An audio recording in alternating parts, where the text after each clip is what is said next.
La nourriture de l'esprit, c'est l'information. Quand cette information manque, on parle de constipation mentale. Par conséquent, on s'accroche aux rumeurs, à un langage ordurier, quartisard et bien d'autres choses qu'on ne saurait citer ici. Madame, messieurs, bonjour. Très heureux de vous retrouver sur Panafricanist TV, la chaîne de télévision des panafricanistes. Notre grande interrogation du jour, Grande-Bretagne, étudiants africains, persona non grata, une arme géopolitique, c'est notre grande interrogation. Eh bien, mesdames, messieurs, nouveau système de visa britannique conçu pour attirer les diplômés les plus brillants et les meilleurs du monde entier n'inclut aucune université africaine dans sa liste d'institutions d'où peuvent provenir les titulaires de diplômes. Certains se sont plaints de l'expulsion, pour ne pas dire de l'exclusion des talents africains, bien que les Africains qui ont fréquenté les universités figurant sur la liste puissent poser leur candidature. Le programme britannique sera accessible aux anciens étudiants des meilleures universités non britanniques ayant obtenu leur diplôme au cours des 5 dernières années. Les diplômés seront éligibles quel que soit leur lieu de naissance et n'auront pas besoin d'une offre d'emploi pour postuler. Mais la façon dont la liste des meilleures universités mondiales a été établie fait qu'aucun établissement d'enseignement supérieur africain n'y figure aujourd'hui. Il est temps d'abandonner la langue du colonisateur pour être éligible. Une personne doit avoir fréquenté une université figurant dans le top 50 d'au moins 2 des classements mondiaux des universités du Times Higher Education. Eh bien, on parle également du Quacquarelli Simons World University Ranking ou encore de Academic Ranking of World Universities, l'année où elle a obtenu son diplôme. 37 universités ont figuré sur la liste. La plupart se trouvent aux États-Unis, mais il y en a aussi en Europe et surtout en Asie. Ces classements sont basés sur des critères qui favorisent les universités qui existent depuis des centaines d'années et qui ont accès à de nombreux financements, a déclaré Amina Ahmed El-Imam de l'université d'Ilorin au Nigeria au magazine New Scientist. En tant que personne originaire du Nigeria qui a fait son doctorat en Grande-Bretagne, il est déchirant de voir qu'il y a encore des processus mis en place qui excluent par inadvertance les Africains, a-t-elle d'ailleurs précisé. Ce visa signifie-t-il qu'il n'y a pas de diplômés individuels d'université africaine à fort potentiel? En tout cas, c'est notre grande interrogation. Certains universitaires ont fait part de leur déception quant au fait qu'aucune université sud-asiatique, latino-américaine ou africaine ne figure sur la liste. Voilà pourquoi nous aussi nous nous interrogeons. Grande-Bretagne, étudiants africains, persona non grata, une arme géopolitique. Eh bien, pour nous accompagner, nous sommes avec le docteur Yambin Timba. Docteur Yambin Timba, bonjour, bienvenue à vous. Bonjour, monsieur Ngos. Vous êtes justement au courant de cette nouvelle que la Grande-Bretagne a pris cette décision d'exclure tous les étudiants africains qui ne figurent pas dans le top 50 des grandes universités du monde. Et d'ailleurs, aucune université asiatique, africaine et sans oublier sud-américaine ne figure justement sur ce top 50. Pourquoi vous êtes surpris? C'est vous qui posez les questions ici, mais enfin, je pose quand même celle-là. Pourquoi vous êtes surpris? Il ne faut pas être surpris, parce que ce dont il est question, ce n'est pas d'excellence, d'abord d'excellence académique, des capacités, du potentiel des étudiants. Ce n'est pas de ça qu'il est question, parce que, croyez-moi, en mathématiques, en sciences physiques, en chimie, en biologie, en médecine, dans des disciplines aussi délicates que la philosophie. Je ne suis pas tout à fait sûr que les meilleurs aujourd'hui dans le monde se trouvent dans cet hémisphère-là. Le problème, c'est qu'il reste quand même que dans le monde, c'est dans cet hémisphère-là qu'on publie le plus, nous lisons plus, on parle leur langue, l'anglais particulièrement. Et donc, ça donne l'illusion curieuse que c'est dans cet univers-là que les meilleurs se trouvent.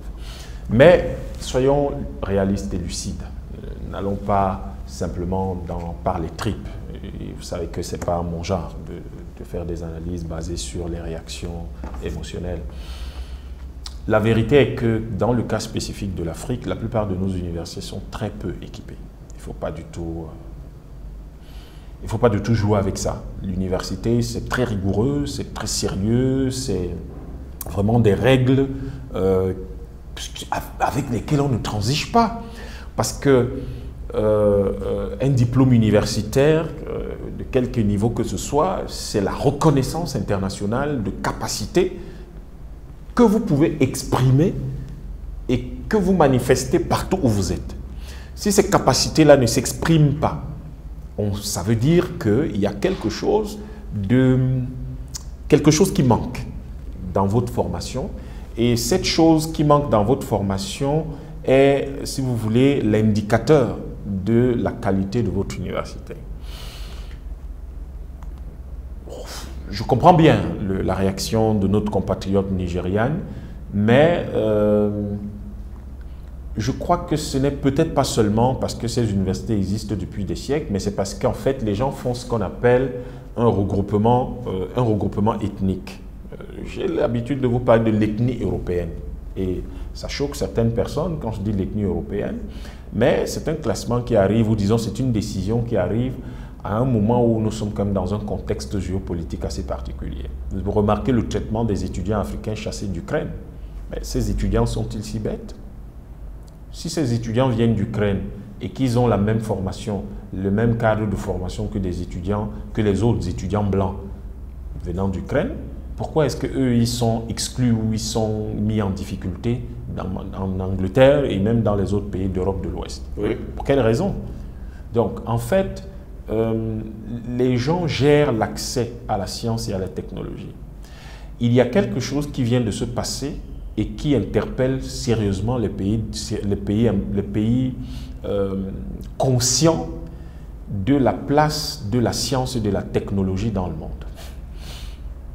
La Russie revendique 20 ans d'avance sur la technologie MHD, la technologie qui permet de faire les missiles hypersoniques, sur la technologie MHD par rapport à l'Europe de l'Ouest, aux États-Unis, l'Europe, etc., l'Occident de manière générale, l'OTAN, le bloc de l'OTAN. Cela veut dire qu'en matière scientifique, il y a un certain nombre de secrets que les gens veulent protéger. Oui. Vous savez qu'il y a eu des couples de scientifiques qui ont été condamnés à mort aux États-Unis pour avoir été soupçonnés d'avoir livré des secrets militaires sur la bombe atomique à l'Union soviétique à l'époque. Vous savez qu'il y a eu des procès retentissants, même en France ou en Allemagne ou en Angleterre, depuis plusieurs décennies, sur ce qu'on appelle l'espionnage technologique, l'espionnage industriel.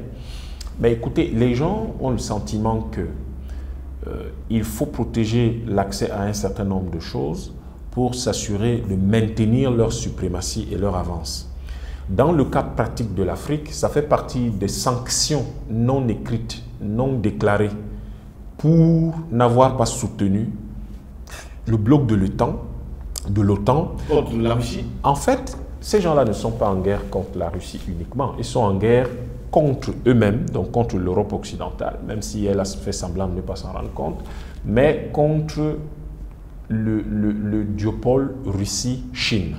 La Chine est devenue la première économie du monde. La Russie est aujourd'hui clairement, sur le plan militaire, le leader mondial. Leader mondial, pas dans le sens du nombre, de la quantité d'armements détenus, mais leader en termes de qualité de beaucoup d'armements qui sont des innovations qui ont quand même impressionné l'humanité ces dernières années. Et du fait de l'abondance de l'énergie en Russie, qui alimentait déjà l'Europe de l'Ouest, et l'économie européenne se musclait davantage face à l'économie américaine qui est en perte de vitesse.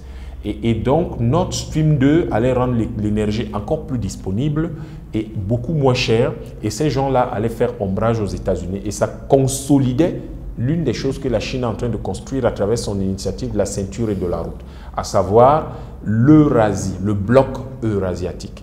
Donc l'Europe, l'Asie, etc., qui comprendrait donc l'Europe de l'Ouest comme un pôle économique majeur, économique, scientifique et technologique majeur, la Russie comme un pôle économique, scientifique, technologique majeur, et la Chine comme un pôle économique, scientifique, technologique majeur. Et ce groupe-là ferait totalement de l'ombre aux États-Unis. Et il est clair, avec l'intention de la Chine de promouvoir le yuan comme monnaie de réserve internationale, que la dédollarisation de l'économie allait s'accélérer, et ce qui allait pousser les économies, l'Amérique, les États-Unis, hors du champ du leadership mondial. Ce n'est malheureusement que partie remise pour eux, mais heureusement pour le reste de l'humanité. Et donc, vous avez vu que l'une des choses que Mme von der Leyen a annoncé, c'est que l'Afrique sera punie. Ne croyez pas que parce qu'il y a eu Brexit, ça veut dire que les Européens ne s'entendent plus. Ça veut simplement dire que chacun défend sa gamelle, mais sur les fondamentaux, ils s'entendent. Je rappelle que l'anglais continue à être utilisé au Conseil de l'Europe et à la Commission européenne. Or, ils n'en font plus partie. Donc, il faudrait tenir compte de ces éléments et se dire que l'université, c'est le creuset par excellence où on développe la science, où on développe la technologie. Il peut y avoir des développements périphériques, mais le cœur du développement scientifique et technologique, c'est l'université. Est-ce la peur du réveil de l'Afrique? Mais c'est clairement cela. Le problème, c'est qu'aujourd'hui, quand vous regardez le nombre de diplômés et d'experts africains qui sont formés et qui exercent aujourd'hui en Occident, c'est quelque chose de très préoccupant pour les Européens. Ce n'est pas que dans le football. L'image qu'on veut nous faire donner, c'est que c'est dans le sport que les Noirs excellent. Ce n'est pas que dans le sport. Lorsque vous allez au MIT, Harvard Medical School, vous allez à Stanford University, vous allez à Cambridge. Justement, ça fait plus de 60 ans aujourd'hui quand même que les meilleurs étudiants dans les universités occidentales sont quand même des Noirs, pour ne pas dire des Africains. Est-ce parce qu'on ne veut pas l'industrialisation de l'Afrique? Non, ce sont de bons étudiants et l'essentiel, la majorité d'entre eux restent là-bas. Il y a une poignée qui rentre qui ne constitue pas une masse suffisante pour provoquer le déclic. Oui. Donc, il se trouve qu'aujourd'hui, pour éviter justement que cela ne... Qui est ce déclic, il faut réduire davantage l'accès à ces universités, à ces centres de production de la connaissance et du savoir. Donc, les Africains, nous devons répondre à une seule question. Ce n'est pas de réagir à ce que les autres font. Cette affaire qui consiste à avoir une attitude contre quelque chose est totalement contre-productive. En matière de management, les contre-objectifs ne fonctionnent pas. Ça ne marche pas. C'est même déconseillé totalement. C'est même, à la limite, si vous avez un patron sérieux, vous lui présentez un contre-objectif, il jette votre document à la poubelle. On ne présente pas les contre, on présente les objectifs. Vous voulez, que veulent les Africains? Et dès qu'on a répondu à la question « Que veulent les Africains ?», nous disons « Nous voulons produire de la science, nous voulons développer de la technologie », eh bien, la question évidente qui est subséquente à celle-là, c'est « Comment allons-nous faire ? Comment allons-nous y parvenir ?» Il faut donc savoir que la science et la technologie dépendent énormément de l'environnement économique, de l'environnement social. Donc, parce que toute science, toute technologie est fille du milieu, du moment et des moyens. Quels sont les moyens que nous mettons là-dedans? Commençons par là. Quels sont les moyens que nous mettons dans la science et la technologie? Je peux vous assurer que dans certains pays, les costumes et les champagnes de chefs d'État sont plus importants que l'équipement, le budget d'équipement de la plupart des universités, de toutes les universités publiques de leur pays. Dans beaucoup de nos États, si vous prenez simplement l'argent des voitures qu'on achète, au lieu d'investir dans les universités pour que les étudiants de nos universités maîtrisent cette technologie et commencent à construire des voitures dans nos pays, l'argent qu'on achète, qu'on donne aux autres pour qu'ils continuent à développer, faire de la recherche et développement, etc., dépasse largement le budget de toutes les universités du pays. Avec ça, vous voulez aller où? Et vous commencez à contester le fait que les autres ne veulent plus recevoir vos étudiants. Est-ce que vous avez un patrimoine commun? C'est leur patrimoine, c'est leur pays. Pourquoi vous voulez contester les décisions que les gens prennent sur leurs biens? C'est leur bien. Donc, à partir du moment où ils vous disent qu'ils ne veulent plus de vous dans vos universités, mais réglez le problème. Donc, quels sont les moyens que vous mettez là-dedans? Vous investissez combien? Prenez la plupart de nos universités, vous n'avez même pas de vraie salle de classe, vous n'avez même pas de bibliothèque, vous n'avez pas de laboratoire, vous n'avez même pas d'atelier. Les enseignants n'ont même pas de bureau.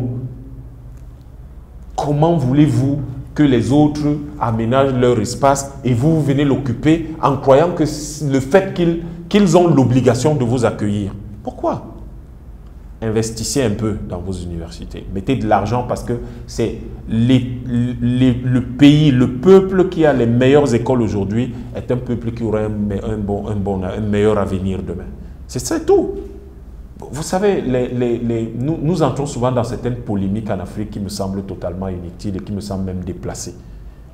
Vous ne voulez plus que nos étudiants arrivent chez vous, on investit dans nos universités. Mais si on avait été plus lucide, mieux organisé, on aurait commencé à investir depuis longtemps. Si on avait investi depuis 50 ans dans nos universités, la grande majorité de nos étudiants resteraient ici. C'est ce que la Chine a fait. C'est ce que la Chine a fait. C'est ce que la Russie a fait au sortir des années 90. C'est ce qu'ils ont fait. Ils n'ont pas fait de la magie. C'est ce qu'ils ont fait. Donc, soyons objectifs et quelquefois, sachons-nous dire la vérité à nous-mêmes. Le moment, quand allons-nous considérer que le moment est venu d'être souverain et d'être indépendant? Mais l'indépendance, ce n'est pas les déclarations politiques. L'indépendance, c'est notre capacité à avoir la maîtrise des processus par lesquels nous créons de la richesse dans nos pays.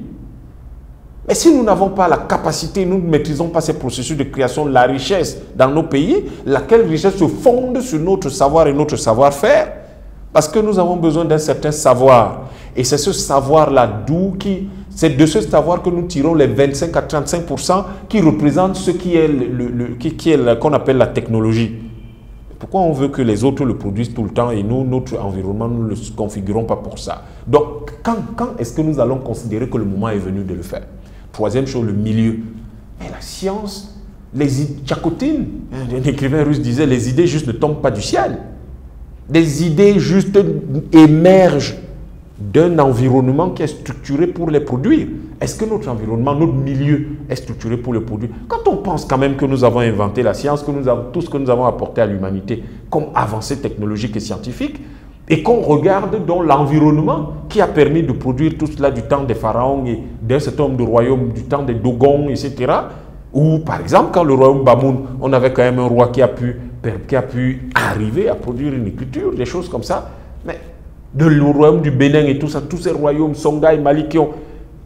Inspirons-nous des conditions sociales de ces entreprises, de ces pays-là, de ces royaumes qui ont permis l'émergence d'idées et de technologies qui leur ont permis d'être puissants. Est-ce que notre milieu d'aujourd'hui est favorable à cela?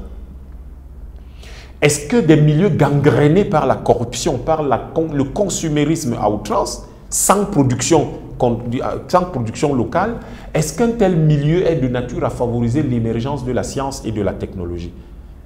À partir du moment où la réponse est non, on comprend très bien pourquoi on n'investit pas dans la formation des enfants. Voilà pourquoi, parce qu'il ne s'agit pas seulement de déverser l'argent dans les universités, c'est dès la base. Regardez les conditions de formation dans les écoles primaires et maternelles. Est-ce que c'est de nature à vous rassurer sur l'avenir? Regardez les lycées et collèges. Est-ce que c'est de nature à vous rassurer sur l'avenir? L'université. Donc, en fait, vous avez même des universités où vous n'avez même pas simplement un organe de publication des travaux de recherche. Nos scientifiques sont obligés de publier à l'extérieur pour être reconnus. Alors qu'ils sont extrêmement brillants pour la plupart. Vous voyez tous ces gens qui dirigent les universités dans nos pays là. Vous avez vu la compatriote nigériane là. Elle est très brillante. Hein? Oui, très. Alors, le problème c'est que, est-ce que l'environnement dans lequel elle travaille est suffisamment structuré pour qu'elle ait les mêmes capacités que les capacités qu'elle avait en Angleterre quand elle faisait son doctorat? C'est ça le problème de fond. Il ne s'agit pas de commencer à dire que les Anglais, oui, mais bon, ils ne veulent pas, ils font si, armes géopolitiques. Oui, mais nous pouvons utiliser l'université comme arme géopolitique simplement en l'équipant. Nous pouvons utiliser l'université comme arme géopolitique chez nous en équipant notre université, en donnant de bonnes conditions de travail à nos enseignants et à nos étudiants et au personnel d'appui, en nous assurant que l'université devienne tellement attractive que tout le monde ait envie d'y aller. Et que le monde entier, les chercheurs, les étudiants de par le monde entier aient aussi envie de venir chez nous. Mais pourquoi on ne le fait pas? Pourquoi est-ce que nous sommes toujours en train de regarder là-bas alors que ce serait aussi bien que les gens regardent ici chez nous? Pour cela, il faut que nous réunissions les trois conditions que sont le moment, le milieu, les moyens. Et on n'en manque pas. Il n'y a pas que la Grande-Bretagne qui a pris cette décision, il y a également que le Canada est entré justement dans la danse. Ben oui, mais c'est la même problématique. C'est la même problématique. En même temps, au-delà de la préservation de secrets technologiques et scientifiques et du fait que quand vous arrivez, un étudiant, dans le rapport entre l'étudiant et l'enseignant, vous avez en fait un État qui a investi pour former quelqu'un. Et vous venez faire asseoir votre étudiant qui reçoit le fruit de décennies d'investissement par un État. Vous pensez vraiment que c'est nécessairement juste? Vous croyez vraiment que même si vous avez payé 50 millions de francs CFA l'an, vous croyez vraiment que ça équivaut à l'investissement qu'un État, qu'un pays, qu'un peuple a fait sur son enseignant? Non. Alors donc, vous devez vous aussi faire le même investissement parce que vous croyez en l'avenir de votre pays, parce que vous essayez de construire l'avenir de votre pays, parce que vous estimez que personne ne vous met la nourriture sur la table gratuitement. Parce que vous estimez que, d'ailleurs, il vaut mieux que vous puissiez vous-même poser la nourriture sur votre table, ce qui veut dire que vous contrôlez cette nourriture, vous savez d'où elle vient, comment elle est produite, comment elle est transportée, comment elle arrive là. Et vous êtes... Mais cette fierté des Africains de pouvoir dire, voici nos produits, qui sont au même niveau que tous les produits du monde. Voilà quelle devrait être notre préoccupation. Notre préoccupation ne devrait pas être de dire mais les Anglais ils nous ferment les portes de leurs universités. Non, pas du tout. Parce que croyez-moi aussi, les Anglais ont besoin de gens qui viennent d'ailleurs aussi. C'est une question qui relève de l'anthropologie et qu'on appelle la dissémination des idées. Pourtant, ils gardent également les meilleurs étudiants africains. Ils les gardent chez eux. Bien sûr. Ils ne veulent pas justement qu'ils rentrent. Bien sûr, ils enrichissent. N'est-ce pas une inégalité également dans les rapports? Non, pas du tout. Ces étudiants leur permettent d'enrichir le débat scientifique et technologique chez eux. Ils auront toujours un pourcentage résiduel d'étrangers ou d'étudiants africains qui vont être présents. Et ils vont essayer de piquer chez vous les plus prometteurs. Croyez-moi, ça va se faire. Il y aura une exception, des choses de ce genre. Ils vont piquer les plus prometteurs d'entre vous, ou alors ils vont aller chercher certains d'entre vous qui sont dans des pays en dehors de l'Afrique et ils vont les attirer chez eux. D'une part. D'autre part, ils gardent ces étudiants. Pourquoi? Ils gardent ces étudiants parce que dans le même temps, c'est un élément, c'est un lien qu'ils conservent avec tous ces pays-là. Si vous êtes un étudiant africain qui est dans une université anglaise, ça donne la possibilité à ces universités anglaises de pouvoir toujours voir quel est votre point de vue et quel est donc par conséquent le point de vue qui peut être celui qui peut être nourri par votre culture. Donc ils accèdent à travers vous à votre culture et ils en ont besoin pour le contrôle du monde qui est pour eux quelque chose d'essentiel. Donc en fait, la situation actuelle, pour moi qui suis africain, n'est pas de commencer à critiquer les Anglais. Ils n'ont qu'à faire ce qu'ils veulent de leur pays. C'est leur problème, je m'en fous. Ce qui est important, c'est de m'assurer que un jour, les Anglais aient envie de venir dans mes universités. Que les étudiants anglais aient envie de venir étudier chez nous. Voilà ma préoccupation. Et le jour où nous pouvons réaliser ça, je vais donc m'asseoir et demander aux Anglais, mais au fait, vous avez dit que vous ne voulez plus de nos étudiants chez vous, non? Vous savez, nous devons, pour moi, le problème de l'Afrique aujourd'hui, c'est la crise du courage. Nous manquons de courage et c'est parfois désagréable de constater cela. Pourquoi nous répondons même aux Anglais s'ils prennent cette décision? Pourquoi nous n'avons pas répondu quand ils ont pris la décision de goudronner telle route, de construire tel tramway ou tel métro chez eux? Au fond, c'est leur pays, c'est leur peuple. Et nous, c'est notre peuple. Ils font preuve d'une certaine responsabilité, d'une capacité à décider de ce qui est bon et de ce qui est mauvais pour leur peuple. Pourquoi nous rentrons dans ces débats?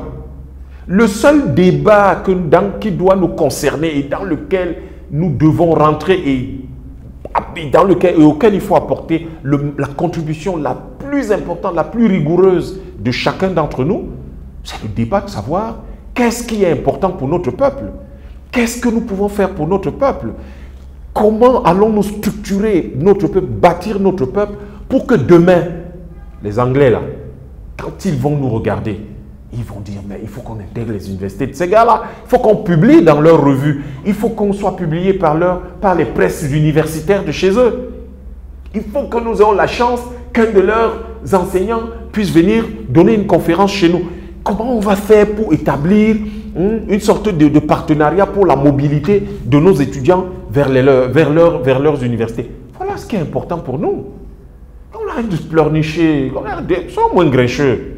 Soyons plus sérieux. On est tout le temps grincheux là. Il faut oublier ça un peu. Merci à vous, hein, Dr Yamtima, d'avoir été les nôtres. C'est moi qui vous remercie. Mesdames, messieurs, au plaisir de vous retrouver très prochainement sur Panafricanist TV. Eh bien, passez une bonne journée.